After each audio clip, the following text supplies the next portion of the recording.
Well, again, it's good to have confirmation that the apparently unprovoked assault by a police officer at Manchester Airport last week was really anything but.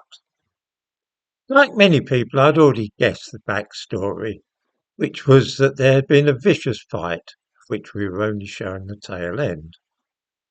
The young man who was shown getting swiped in the face with a boot had already attacked 3 or 4 police officers like a wild animal, including 2 females, one of whose nose was broken in the incident.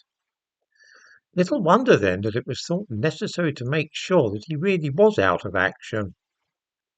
There's a lot more to come out yet, of course, for there was an incident on the flight from Pakistan which seemingly triggered all this. Say nothing of the fact that somebody on disability benefits had been living in Pakistan for 2 years and enjoying a high standard of living on benefits paid by this country.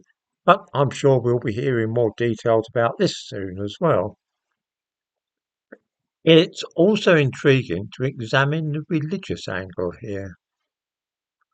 The religious angle, you ask? Surely this was just a common or garden brawl between some aggressive young men and a bunch of police officers trying to investigate a crime. Where does religion fit into this? The answer is, of course, that after this incident, an angry crowd gathered outside Rochdale Police Station and began chanting Allahu Akbar, which means in Arabic, God is mighty. This was a strange reaction to a punch-up with the police, of course. If some football hooligans attacked police officers and broke a policewoman's nose, it would be odd if local Christians gathered outside the police station that night in support of the Yobbos and began chanting that Jesus was great. One cannot really imagine anything of this kind. There is, however, something about a baying mob of angry Muslims which causes everybody to lose their reason. That is why Home Secretary Yvette Cooper said she was deeply concerned about the alleged assault on the Muslim, but said nothing about the female police officer whose nose had been broken.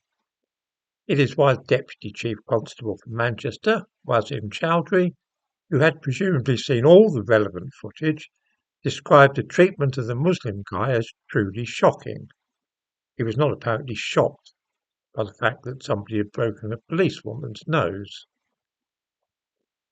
These are the double standards which are used today in this country, where white women being attacked and injured evokes no shock or concern, but when it is suggested that a dark-skinned Muslim has been the victim of violence, this prompts much hand-wringing and many expressions of anger and regret.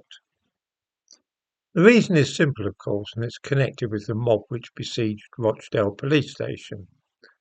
Nobody wishes to see Muslims getting annoyed about something, because the consequences can be very serious. The white British police officer suffered worse injuries than the young Muslim man, and yet we did not see crowds of people shouting outside the police station and threatening riots, did we?